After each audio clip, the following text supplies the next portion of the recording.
How to lock an album in Samsung Galaxy Phone Gallery without any additional apps. So let's get started. So first just head over to Gallery application and click on this horizontal or dashboard hamburger icon at the bottom right corner and simply click on settings.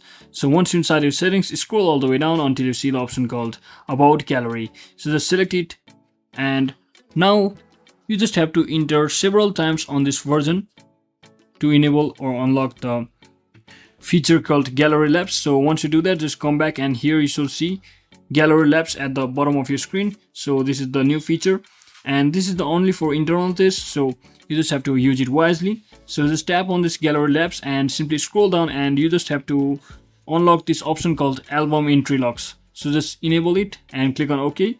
So now just come back to your gallery. Now let me just quickly clear off the gallery and simply open the gallery once again. So once I'm inside here, now I'll simply head over to my albums. So I'll simply click on view all. So let's say I want to hide this favorites album. So in that case, what I will do is just long press on it and when you click on this more button, you can see the lock album has appeared and simply click on lock album, and as you can see my album has been locked, so now I cannot view it. So to view it, you just have to enter your password or your patron and you should be directly able to visit your album just like this. And to unlock it, you can simply come over to this album just like this and click on this three dot icon and just click on unlock album just like that. And once you do that, your album will be successfully unlocked as well. So that is exactly how we do it, guys. I hope this video was informational. If it was, don't forget to like and subscribe to the channel. See you on the next one.